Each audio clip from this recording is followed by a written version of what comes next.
సంఘటనని సంఘటనగానే చూడాలి, వార్తని వార్తగానే ఇవ్వాలి. నేను 1,00,000 సార్లు చెప్పేది అదే, మొదటి నుంచి నా ప్రయత్నం, నా పోరాటం అదే.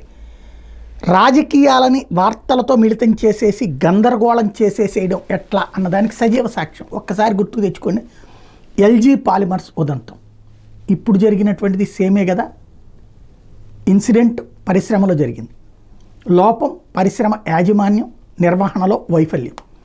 నాడు జరిగిన పేలుడైనా నేడు జరిగిన పేలుడైనా సరే ఇప్పుడు వార్తల్ని వార్తల్లాగా రాశారు. పరిశ్రమలో ప్రాణభయం, విస్ఫోటం, విషాదం, భారీ ప్రాణ నష్టం కలిసివేసింది, ఫార్మా ప్రమాదంపై ఉన్నత స్థాయి విచారణ, వైకాపాయంలో కార్మిక శాఖ నిర్వీర్యం.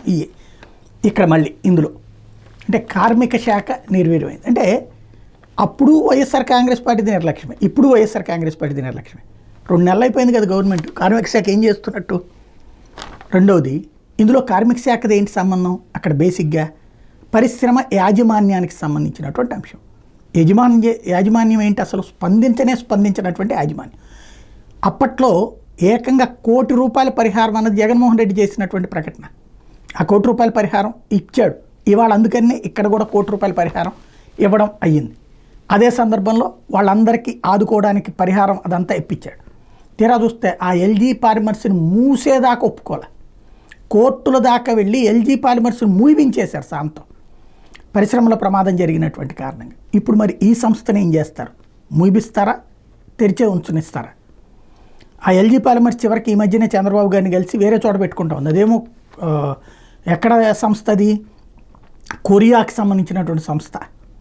దాంట్లో లోకల్గా ఉన్నటువంటి నిర్వహణ వైఫల్యం అన్నటువంటి జరిగింది. అప్పుడు దాన్ని రాజకీయంతో మిళితం చేశారు. దాంట్లో ఎవడో వైఎస్ఆర్ కాంగ్రెస్ పార్టీకి సంబంధించిన నాయకుడికి చుట్టం ఉంటారని, ఏది దక్షిణాఫ్రికా కంపెనీకి, దక్షిణ కొరియా కంపెనీకి ఇక్కడ ఆడ చుట్టాలు ఉంటారన్నటువంటి కోణంలో ప్రొజెక్ట్ చేశారు. చివరికి ఆ యాజమాన్యం వచ్చినటువంటి పరిస్థితి, ఆ సంస్థని చేశారు. ఇప్పుడు దీన్ని ఏం చేస్తారు, పరిశ్రమలకు ప్రమాదాలు జరిగినప్పుడు ఖచ్చితంగా యాజమాన్యాన్ని జవాబుదారీతనం ఉండాలా, నో డౌట్. అది ప్రమాదం జరిగిందా లేకపోతే తెలిసి జరిగిందా తెలియక జరిగిందా, ఇవన్నిటి చెక్ చేసుకోవాలా, దాని మీద ఖచ్చితంగా కేసు పెట్టాలి. పరిశ్రమ మూసేస్తే వేలాది మంది ఉపాధి కోల్పోతారు. నేనైతే ఈ పరిశ్రమ ముయ్యమని చెప్పను. పరిశ్రమ మూసేస్తే వందలాది కుటుంబాలు వీధిన పడతాయి.